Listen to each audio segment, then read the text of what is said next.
Now, I need to talk to you very briefly about two more issues very briefly. One, spending. Obviously, we know that spending has gone out of control in Washington. We know that the Republicans lost the last election because we let spending go crazy. We presided over the biggest increase in the size of government since the Great Society, and our base and Americans became sick of it. And we Republicans had a special responsibility because of our fundamental principles about careful stewardship of your tax dollars. My friends, it makes you laugh and it makes you cry.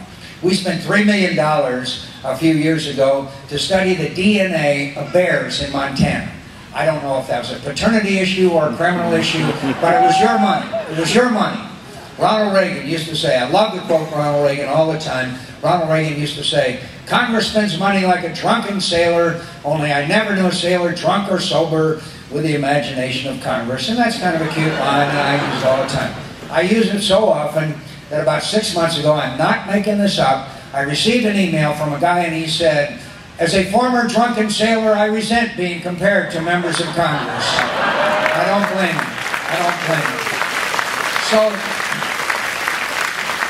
So what happened, my friends? The tipping point. The tipping point was when we decided to spend $233 million of your tax dollars for a bridge to an island in Alaska with 50 people on it. Now, the next time you're stuck in traffic, think of what that money could have done. And my friends, it's symptomatic of this out-of-control spending. If we spend that money on things like bridges to nowhere and DNA of bears in Montana, how are we going to take care of these veterans?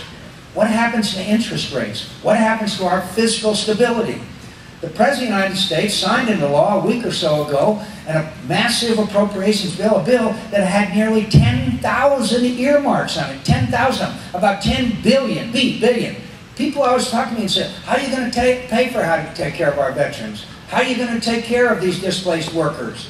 I'll tell you how I'm going to take care of them first, is get rid of all this pork barrel earmark spending and put that money in the right place.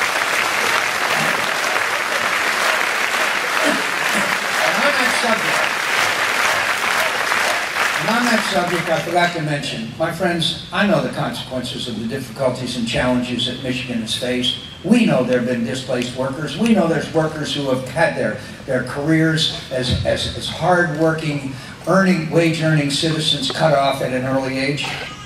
We're going to take care of the displaced worker, and we're going to go to the community colleges. The community college is to design and implement worker re-education and training programs. We owe that to these workers. This is going to be a new technology and a new day for Detroit and for Michigan, and we're going to have to train and educate those workers to fill those jobs that are going to come open. My friends, we're a Judeo-Christian valued nation. We can't leave these people behind. We can't just say, it's over for you.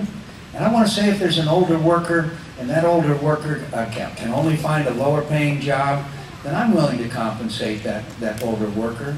My friends, that's what America's about. I'm no liberal. I'm no big spender. But aren't we a nation that has to take care of all of our citizens, particularly when they lose their job through no fault of their own? So I hope you'll support us in that effort to re-educate and retrain these workers that need so much help.